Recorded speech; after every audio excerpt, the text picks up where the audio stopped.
नमस्कार दोस्तों, हमारे संस्कार चैनल में आपका बहुत बहुत स्वागत है। आज हम आपके लिए एक आंवला नवमी की कहानी लेकर आए हैं। किसी नगर में एक सेठ और एक सेठानी जी रहते थे। उनके 5 बेटे और 5 बहुएं थी। सेठ सेठानी जी बहुत ही धार्मिक प्रवृत्ति के आदमी थे। वो बहुत धनवान भी थे। उनके पास बहुत सोना चांदी था। उसको समेटने के लिए उन्होंने कई नौकर चाकर रखे हुए थे। वो भी उसे गिनकर नहीं रख सकते थे। वो उसको तराजू में तोलकर रखते थे। जो सेठानी जी थी, उनका एक नियम था। वो रोज पूजा करने के बाद एक सोने का आंवला दान किया करती थी। उसके बाद ही सेठानी जी भोजन करती थी। लेकिन कभी भी इस चीज़ से परेशान नहीं होते थे। सेठ और सेठानी अपना जीवन बहुत ही अच्छे से चला रहे थे। लेकिन एक दिन सेठानी की बहुओं ने सोचा, वो सारी इकट्ठी हुई कि अगर माँ रोज एक सोने का आंवला दान करती रहेंगी तो कुछ ही दिनों में हमारे पास कुछ भी नहीं बचेगा। जितना भी सोना चांदी और पैसा रुपया है वो सब खत्म हो जाएगा। तो क्यों ना हम माँ से कह के कि रोज सोने के आंवले की जगह वो एक सादा आंवला दान कर दिया करें। तब सभी बहुएं इकट्ठी होकर सासू जी के पास जाकर कहती हैं कि वो सोने के आंवले की जगह एक सादा आंवला दान करके खाना खा लिया करें।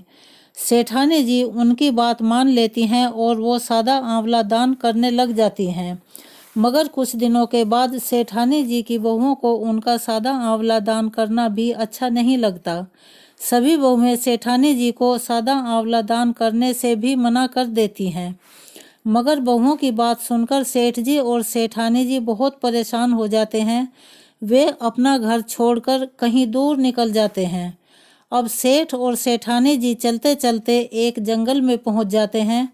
उस दिन सेठानी जी ने आंवला दान नहीं किया था और इसीलिए उन्होंने कुछ खाया भी नहीं था। जंगल में पहुंचते पहुंचते रात हो जाती है। वहीं सेठ जी और सेठानी जी एक घने पेड़ के नीचे सो जाते हैं। उन्हें देखकर भगवान विष्णु सोचते हैं कि आज मेरे भक्त इतने परेशान हैं तो मुझे मेरे भक्त का मान रखने के लिए कुछ करना होगा। जहाँ सेठ जी और सेठानी जी सोए हुए होते हैं, सुबह वहाँ एक सोने के आंवले का पेड़ आ जाता है। सुबह सुबह जब उनकी आँख खुलती हैं तो वो देखते हैं कि कई सोने के आंवले जमीन पर पड़े हुए हैं।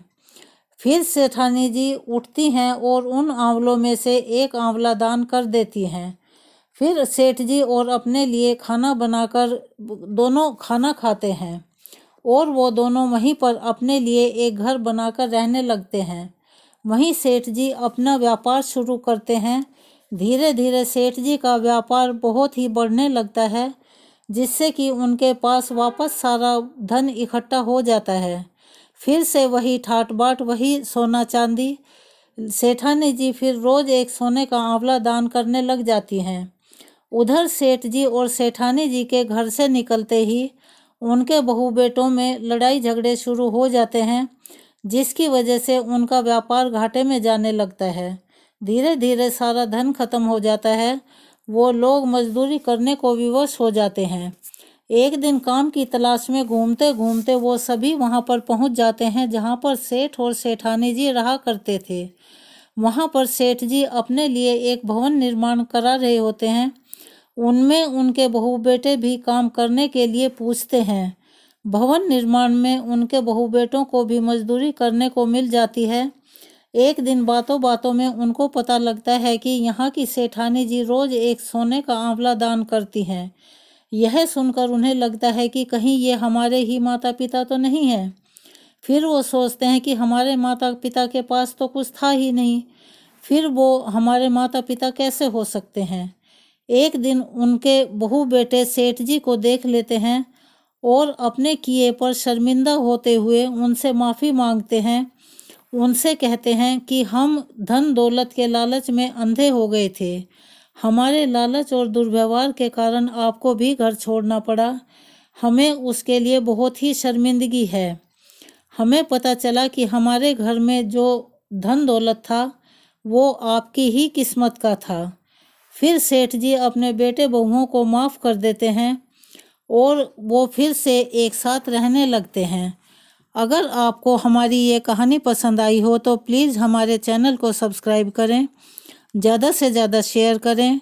अगर कोई गलती महसूस होती है तो हमें कमेंट्स करके बताएं, हम उन्हें सुधारने का प्रयास करेंगे।